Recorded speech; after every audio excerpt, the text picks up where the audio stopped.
Now we have with us Peter Mulacz, who will talk about a toward horizon of mind-matter interactions covering a plethora of various phenomena. Peter is the current vice president of the Parapsychological Association. He is also an associate lecturer at the Sigmund Freud Private University, Vienna, and president of the Austrian Society of Parapsychology. Without further ado, I will clear the stage now for our speaker. Thank you. So let's start my talk at Toward the Horizon. This is a bunch of flowers, and I pick some individual flowers, the ones I think are particularly interesting and important. Somebody else might have done a different choice. Let me start with this iconic picture. Everyone I think knows it. That's J.B. Rhine. We're talking about psychokinesis. Psychokinesis is psyche, is mind, soul, whatsoever. Kinein, the Greek word kinein, means to move something. So it's something like movement by the psyche. Anyway, it's movement outside the normal sources, movement of objects outside the muscular actions, not using your limbs, not using the normal means. J.B. Rhine had that slogan or motto or however you want to call it, mind over matter. So that says clearly, in his mind, in his opinion, there is a mind as priority or as primacy, matter is secondarily. And the question now that remains is, how does that work? If mind is different from matter, how can they interact? The one who actually, with whom the entire conceptual problem started is Descartes, because he split he split human beings into two parts: res cogitans, res extensa. Res cogitans is the thinking thing, the thinking element, the reasoning element, and res extensa is the element which is extended, as the word says, in space. And of course, with a living human being, those two parts are united, but still we have this conceptual cut. And of course, the entire problem is much older. For Plato in antiquity, the soul the body, the physical body, was the prison of the soul. So all these are dualistic pictures. So we have res cogitans and res extensa. On one hand, mind, consciousness, including subconsciousness, and so on. Res extensa is the matter, the physical matter, like the table on which my tablet stands right now, or the body, the own body. And how does mind work on matter? How does my mind work on my body? How does my mind work on matter outside of my body? Working the mind, my mind, my consciousness on my body is everyday life and perhaps psychosomatics. For instance, if I take a painkiller, it's a drug, no problem, everybody understands how it works. If I take a placebo, how does this work on my body? Because it's just my imagination, or even not my consciousness, and yet it works. And the utmost example for that, of course, is stigmatics. So that's the relation between one's mind and the own body. And the relation between one's mind and matter outside the own body, this is what we are talking about in psychokinesis. So we have an interaction, and the question is now, is this influence? Is this a causal influence? Or is it a kind of correlation? We will talk about entanglement. Right at the end of my talk, I will give you an example for such entanglement. So, as I asked the question before, which of the two has primacy? Is there a hierarchy, or are they parallel to one another? And this leads to all these philosophical positions and questions: dualism with interactionalism, as Popper and Eckel said it, for instance, or monism. Everyone is seen to be under the primate of matter or under the primate of consciousness is first. Or maybe there is a certain balance, which is a bit in fashion now. It's called dual aspect monism, unus mundus, according to ideas of the Swiss psychologist Jung, or as I prefer to call it, Janus-faced monism. So you see, the question of telekinesis, of psychokinesis, reaches out into questions of your worldview, of Weltanschauung. Or on the other way around, your worldview, your Weltanschauung may perhaps have an impact on how you view upon those parapsychological phenomena. And of course, some phenomena in parapsychology are much easier to be understood when you start from a dualistic point of view. For instance, near-death experiences, reincarnation out of body. While these interactions we are talking about today in this talk, they might be easier understood by a monistic, a dual aspect monism, a Janus-faced monism. So we are usually thinking of small effects like in this picture, which is 90 years old, or even smaller effects when we are dealing with random event generators, random number generators right now. As a program which contrasts stark to this, I will show you a few cases of real magnitude, like this one. Okay. So, did you ever see somebody hovering in the air? No, neither did I. So, if one is confronted with that, what is the first unconscious denial? The first unconscious reaction, it will be denial. That cannot be true. That's rubbish. That's superstition. Is there any proof on it? Doesn't that contradict natural law? Which of course is a strange question, because natural law is derived from experiences. So let us have a look, firstly, very briefly, on extraordinary events, on things that were not so easy to swallow for the people. What is this? This is a meteorite which fell down in 1492, a significant date, particularly for the Americans. So there were also some prints of that, incunabula, if I pronounced it correctly. And that was not the first case of meteors, and many other follows. And in 1768, the French Academy of Science declared it must be wrong. Those rocks have been lying on the ground before. They were perhaps unearthed by plowing of the peasants, and the reaction was that many meteorites have been thrown away. I mean, every sovereign in these small states has his own cabinet of curiosities, and they had collections of meteors. They were all thrown away because the academy had said that's nothing, that doesn't count, that's not true. And again, with another one, in 1790, the French Academy declared very solemnly that rocks cannot fall from the sky because there are no rocks in the sky. So that was the finish of that thing. Still, a few years later, the next number of rocks, the next meteorite shower, and a German physicist, Chladni, took upon that, and he explained, and he had a clear picture how the thing really works. However, his publication didn't cause any echo with the scientific community.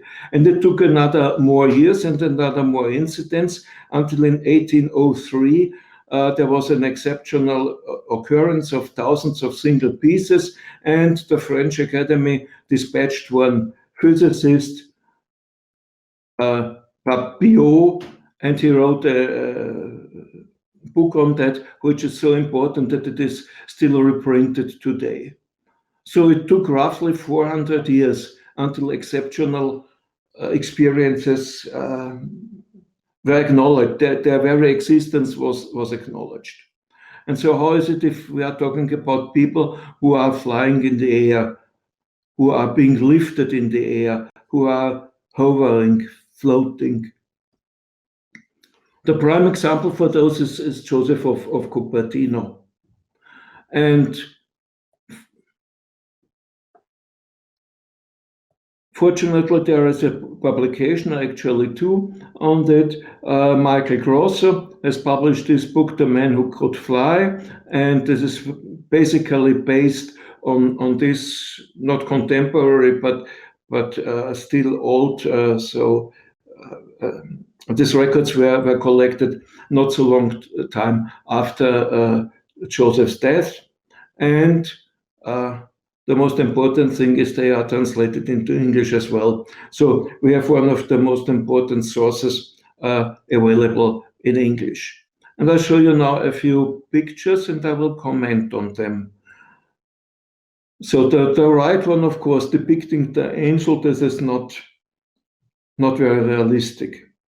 The left one, okay, again in this picture is the cross, because he once has erected a cross that was so heavy that several people could not lift it up, and he has, let's say, transported it through the air. This is the same situation on the left-hand side, a book from my own collection, and you see him flying or hovering in the air and putting the cross in that pre-prepared hole. And this picture left shows him again floating towards a statue of the Virgin, and the right one again with that cross. This one I like particularly, because if you watch his left arm, it's just above of the lit candle, and it does not burn. And if you look at that cord here, that doesn't hang down as gravity would have it. It is like, if you take that picture and turn it around upright, he's more or less standing. And this was actually the position he had during his flights. From whatever position he started, and in many cases it was kneeling, he was taken away through the air. So it was not flying like a bird, it's being lifted, being transported. He himself was more or less the object, not the subject. It was not an evolutional act, he was the object.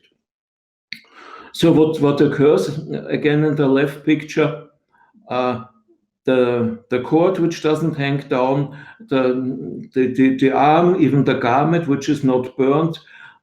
So there is sort of a bubble, a certain area where the normal laws of our natural laws are superseded by other laws. I think it's nonsense to say that they quit or so. They do not apply. They do apply, but there are other laws on top of that. And in the right picture, you see this thing here, how in a certain way creating that bubble, showing that there is something going on more than just lifting the person.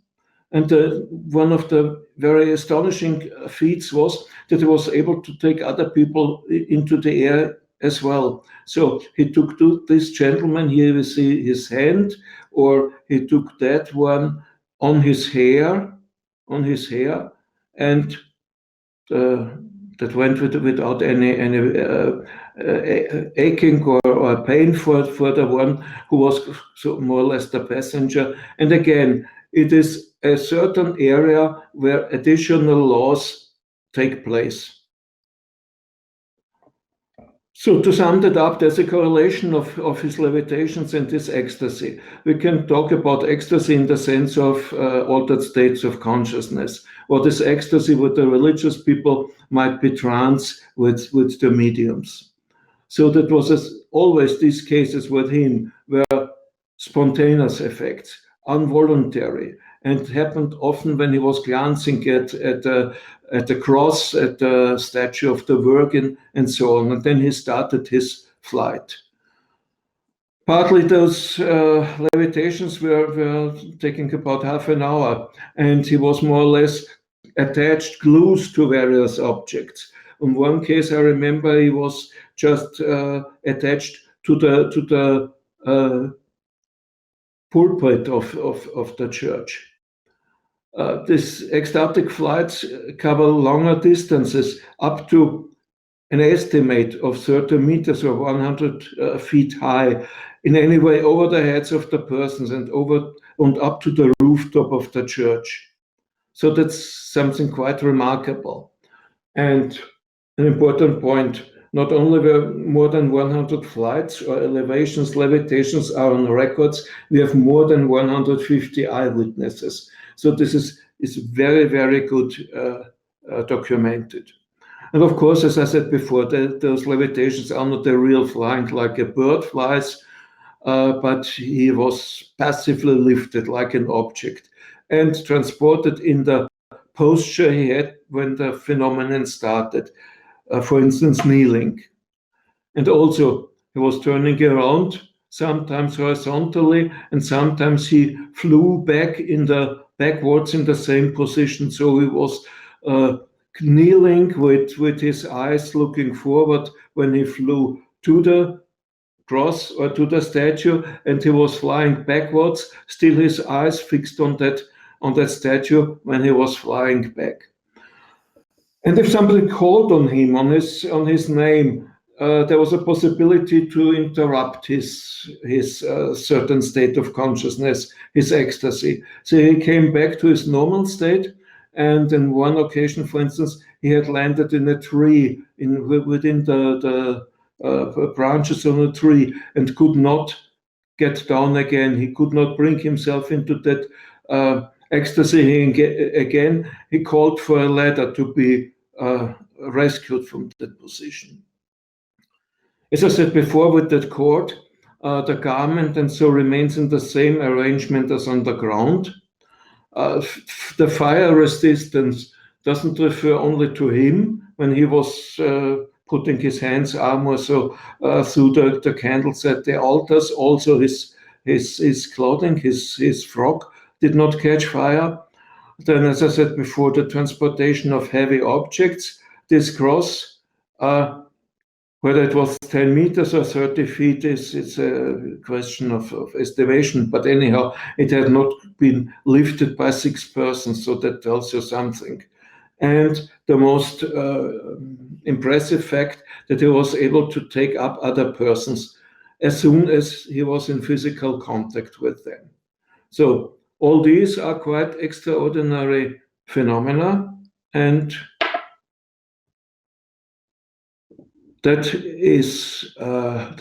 singles him out from many other people who were levitating. For instance, Joseph Calasans, he was reported time and again to have been lifted when he was saying Mass. Just a sidestep, Prosper Lambertini, the later Pope Benedict XIV, our recently deceased friend Erlendur called him the first parapsychologist because he was the one who composed the rules how to investigate miracles or alleged miracles in the canonization process. And for this reason, we have very good and very exact documents. On this list, I have summarized all these religious people who are said to have levitated. Saint Joseph of Cupertino, of course, is by far the very most important one of those. As you can see, most of them are male, some of them are female. The last 2 ones at the bottom are outside of the Christian belief system. So generally, what we learned, these cases are more akin to poltergeist cases than to physical mediumism, because they occur. It's not an volitional action by the focus person, but still this occurs with the mental circumstances of that person. In the case of Joseph of Cupertino, his love to the Virgin Mary and his attraction by the statues of the Virgin, or when his eye fell on the cross, the same. So that started this process. And we have a situation of high complexity. It's not only affecting the person himself, but likewise the objects, like his frog, and persons who are lifted with him, as long as they are in physical contact with him. Or, as I said, I call it a certain space, a bubble, inside of which other paranormal phenomena occur in addition to the levitation. Now switching to mediums. You know this gentleman, I suppose, Daniel Douglas-Hume. He was called the King of Mediums and the Medium of Kings. More exactly, he should be called the Medium of Emperors. He was performing at the imperial court in Russia, at the Tsar, the Russian Tsar. He was performing at the Emperor of the French, Bonaparte III. And I will go into a few details of him. First, a few pictures. The right one is a studio picture pondering a skull. The left one is Hume in his Scottish garment. He was a Scotsman, as I said, and therefore it's Hume and not Home, as I learned. Normal studio pictures. And now we have those levitations, or alleged levitations. This one was good enough to make the cover of this book. And there he is credited with several of such levitations in a room. And still there's one that is much more outstanding, floating, if it is true, outside from one window in the third-story building, horizontally and swinging back at the window of the next room. So this is something quite extraordinary. And there's the word extraordinary claims need extraordinary proofs, and the proof for this is not really good. So there are three friends and three eyewitnesses, Adair, Captain Wynne, and Lord Lindsay. And the important thing is that those three gave different and slightly contradictory information about the levitation. So that makes one doubting about the reality. Of course, one could say they were concentrating on the fact, on this extraordinary fact, rather than which window it was and so.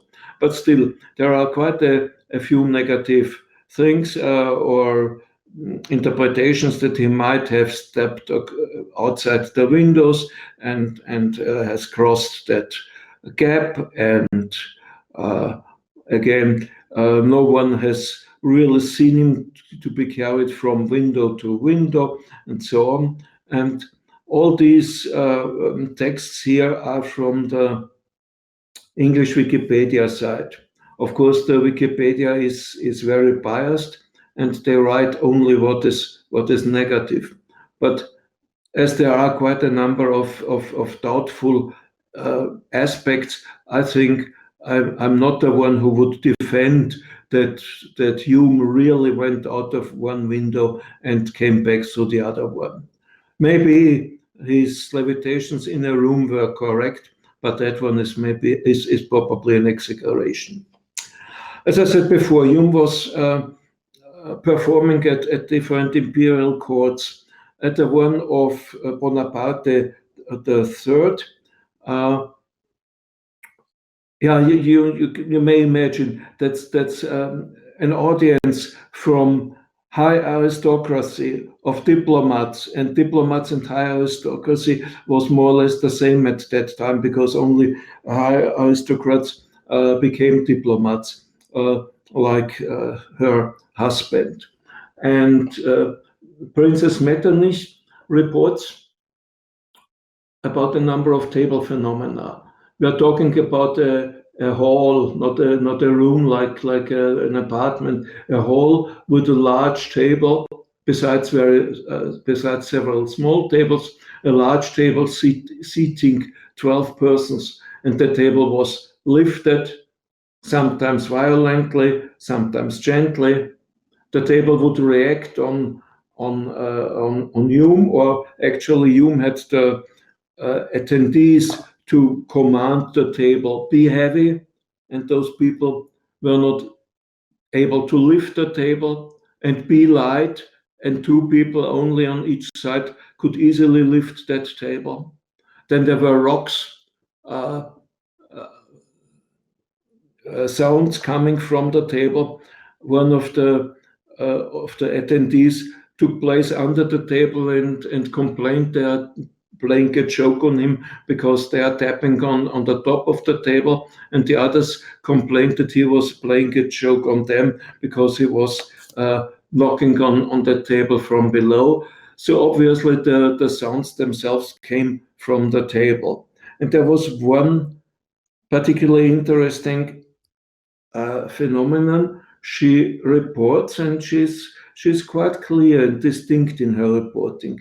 So on one of the small tables there was a candle, and that table was tilt, and the candlestick did not fall down. Maybe natural sources, maybe there was a little bit of wax before and it was fixed. But look at the flame. The flame was continuing burning perpendicular to the surface of the table. Normally, it's her own sketch. If you tilt the candlestick, the flame would burn upwards and not as it did before. So again, in this case, we have sort of a specific area, let's call it a bubble, where additional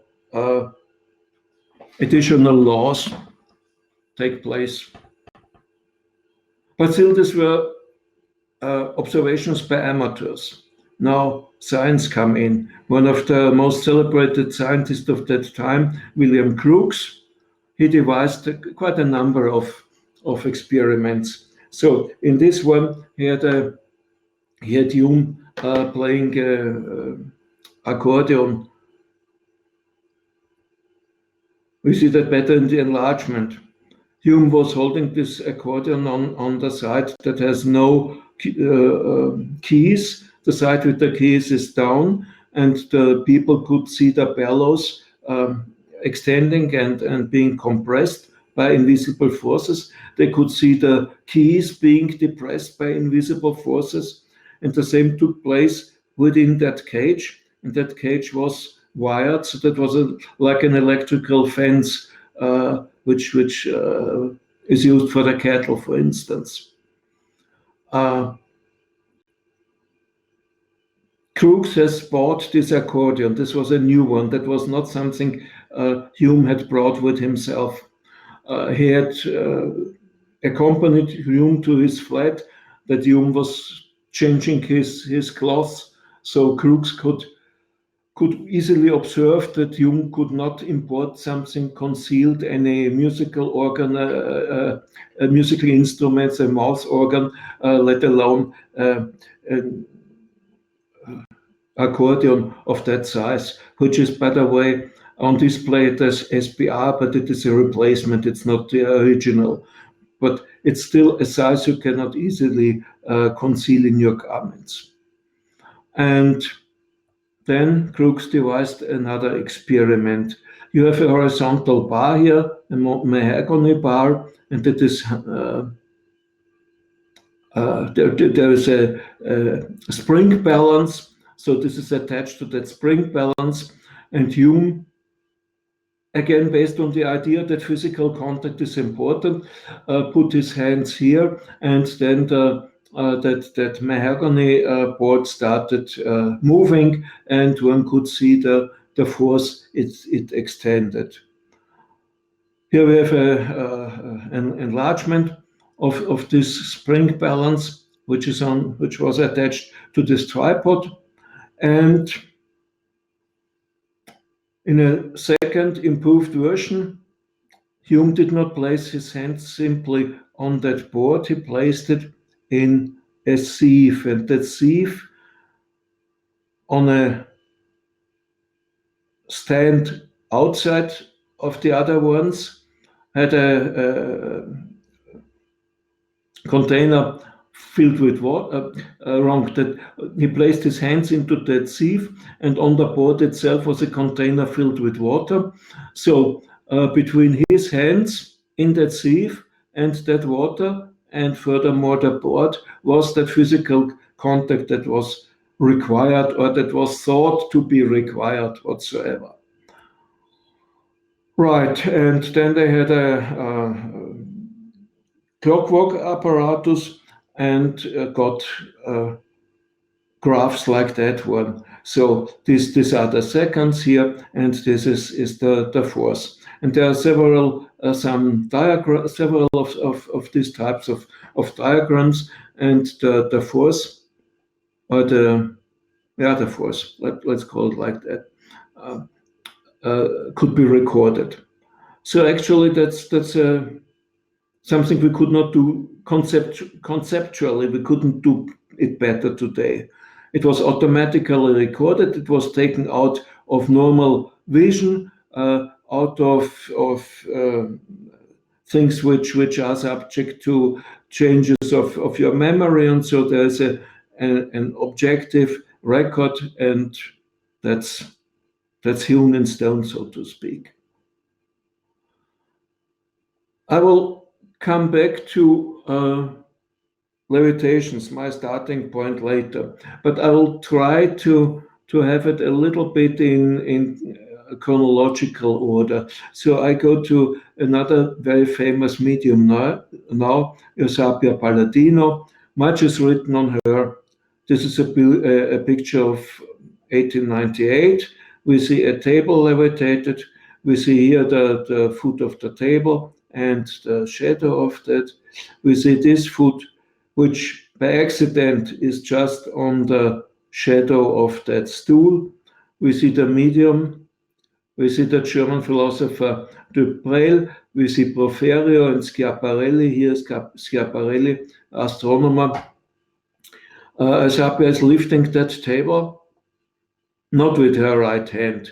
It looks like that is what they call a sympathetic movement, a movement that is good for her imagination, that she is lifting it. But there were, in fact, no strings attached, no cords attached.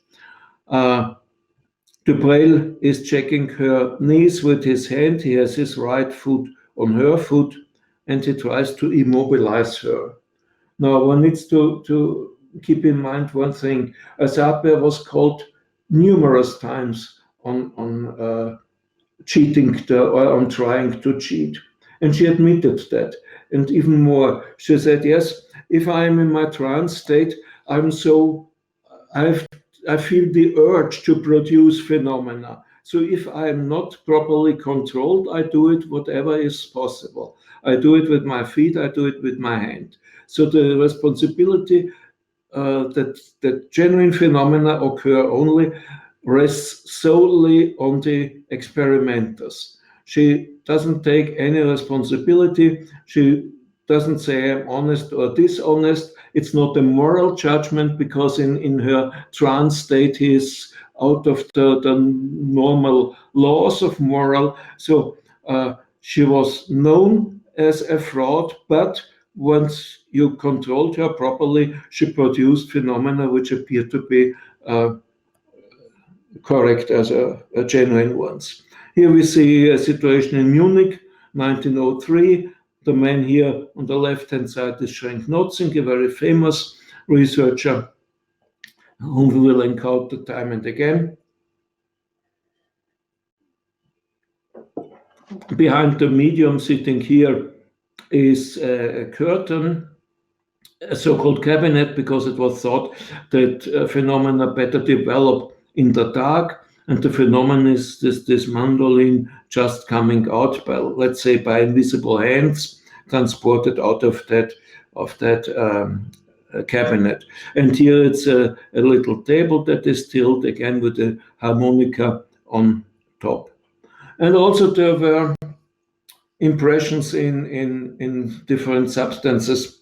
That was done with many mediums, partly in clay, partly in flour, and then covered with a certain substance and converted to an imprint in gypsum whatsoever. What is important on this picture is that this imprint in clay resembles a lot to her own silhouette or her own face. So maybe it's part of the phenomenon that it is more easy to project one's own mental image of oneself than anything else. Very famous medium, Indrid Indridason, working as a medium only for 5 years, also during the first years of last century. They built a building extra for him. The phenomena that occurred were transportation of objects, many times levitation of the medium, most of those times with the seed. So it's not like Joseph of Cupertino, just a person. It was the person plus the stool he was sitting on, which also happened to other sitters, partly transportation among this division, and also a very famous aspect were the direct voices. So there were voices heard talking or singing, even female voices, or two voices singing together, which in the widest sense is also sort of telekinesis or psychokinesis, because any kind of sound, of music, of spoken voice is nothing than longitudinal waves of the air. So it's movement of the air particles. It's again, say, movement of material objects. The sound itself, not the contents of what was said. That's a different issue. But the production of a voice is more or less a topic or an aspect of the general topic of telekinesis, psychokinesis. So we have particularly one medicine professor who was engaging very much in that, and Erlander, whom I mentioned before, has written an entire book on that. Very interesting and advisable reading. I don't get any commission on that, by the way. So Schrenk-Notzing, he was the one who dominated a certain area, let's say from the beginning of the century until his death. He was definitely the most important psychical researcher in Germany, and one of the most important in Europe, perhaps ex aequo with Charles Richet, whom I think Renaud Evrard will quote extensively.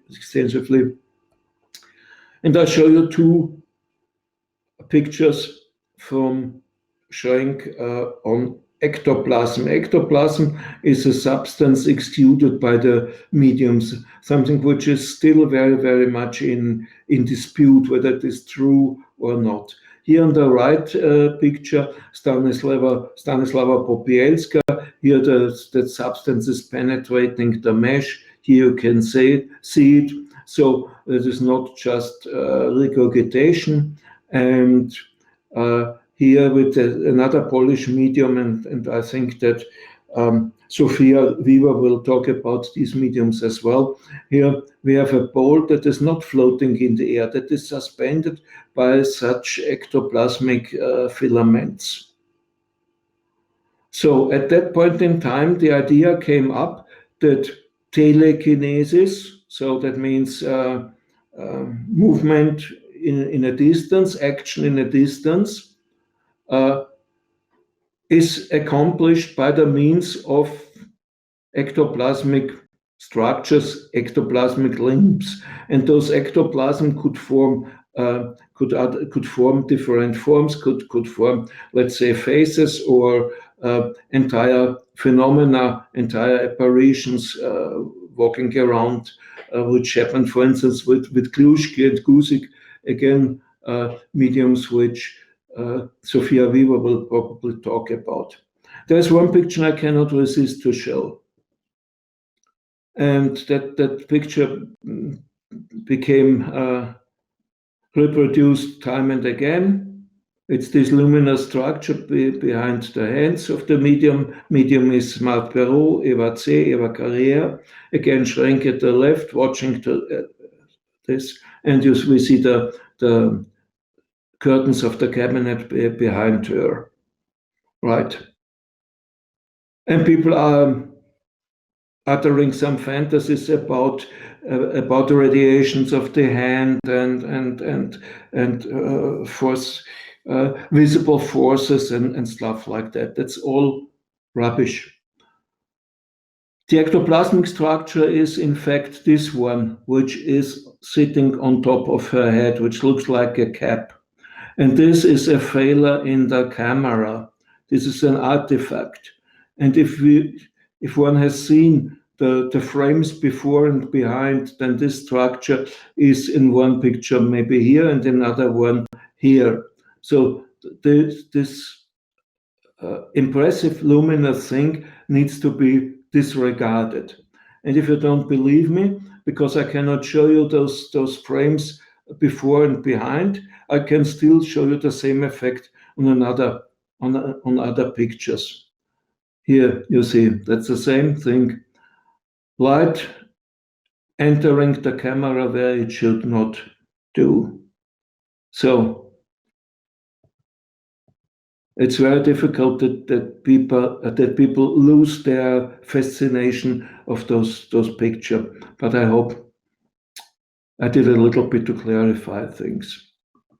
Right, and this substance ectoplasm, as I said, might form materializations, might form materializations walking around and so on, and also might form, say, limbs. Here we have hands at exhibition at the IMI, the Institut Metapsychica Internationale. Again, we have a Polish medium Kluschke, and we have the connection to the French, as this was done in France. How did they come into existence? The phantom, so-called phantom, maybe in inverted commas, put his materialized hand into liquid wax, and when he took it out again, and the phantom hand, the ectoplasm, disappeared, diminished. Very thin glove of wax was created, and this one was later on filled with gypsum, gypsum. And the question is now, are those effects genuine or not? Could fraud have occurred or not? Is it possible to make similar effects fraudulently or not? Anyway, I will not engage on this now because that's up to other speakers. So what I was saying right now is more or less a teaser for the other talks. Schneider brothers from Austria, Willi Schneider, Rudi Schneider, and two other brothers who were not important as mediums. The phenomena they showed: movements of objects, telekinesis, auto-levitation. Remarked by Schrenk-Notzing when he was experiencing levitation by Rudi Schneider. Rudi was floating in the air horizontally, opening and closing his legs, and he said, and that was the soles of his feet were quite in the height of my eyes, and I am 8.85 meters tall. This is the situation with the older brother, Willi. Those sittings were held in the dark or in very subdued light. You see luminous strips, luminous needles, so that even when it was dark, he could be observed where he was. Again, Rudi, one of the controllers.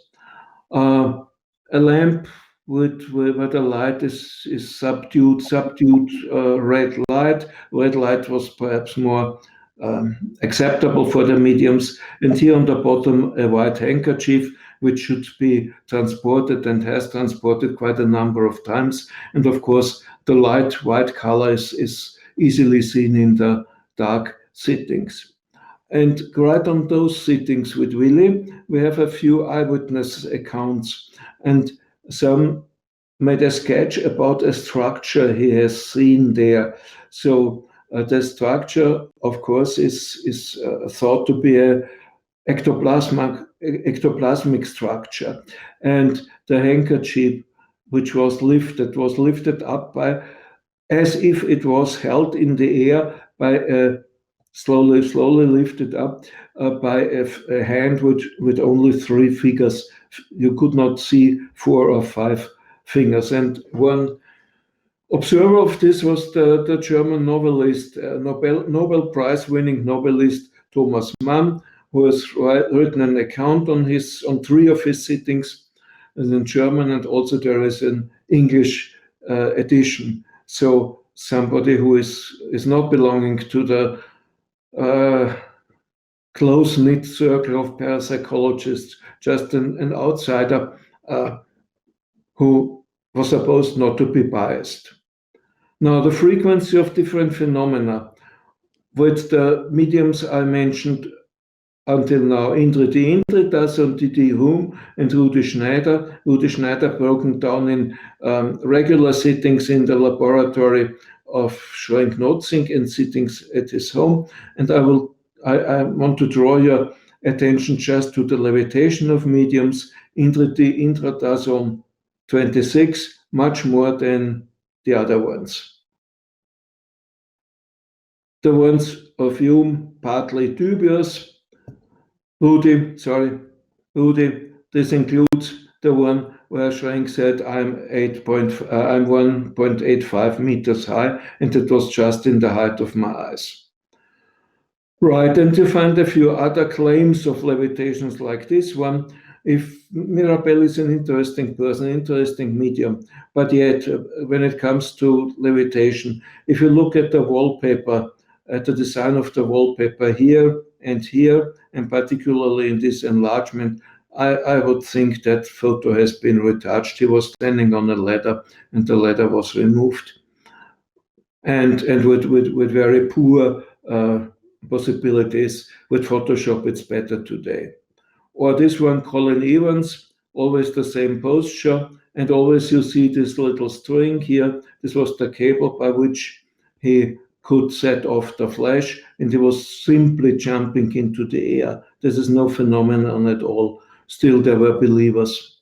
So if I make a list of the mediums who were levitating, there was one in the 18th century, very interesting, but the original source is no more preserved. And we have Hume, we have Eglinton, very likely, Indrid, Einar Nielsen, which I cannot cover due to restrictions of time, Willi Schneider, I'm not so sure, Rudi Schneider, yes, and the last 2 ones. So if I go for Hume, Indrid Indridason, and Rudi Schneider, that's 3. Compare those to the long lists of religious people who have levitated. In ethnoparapsychology, you find similar phenomena. And maybe that works now. Monotone Gesang. Und dann, wir können es kaum fassen, starren wie gebannt durch die Suche unserer Kameras. Jedes Betrugs- oder Illusionsmanöver erscheint völlig ausgeschlossen. Keine Vorrichtungen mit Zugzeilen, keine aus der Erde kommenden Stützen bewirken diesen faszinierenden Vorgang. Owaku schwebt und balanciert wie auf einem Luftkissen, wie auf einer unsichtbaren Wippe.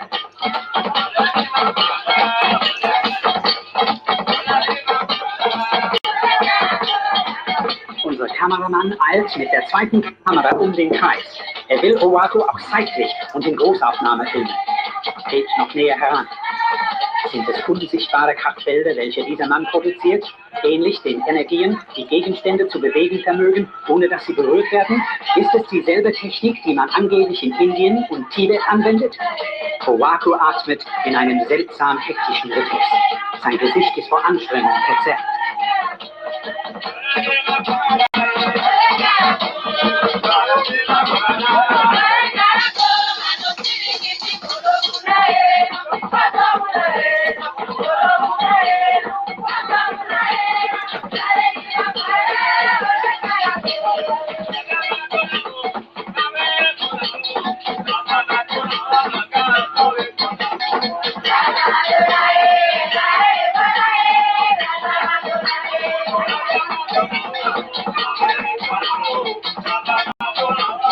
Und dann fällt er plötzlich wie ein Klotz herab, keucht erschöpft und bleibt völlig ausgepumpt liegen. Wir sind verwirrt, verunsichert, aber auch zutiefst beeindruckt. Es ist zum ersten Mal gelungen, ein Phänomen zu filmen, welches eine Sensation. So the German narrator, that was not very interesting. He was actually explaining what you see yourself.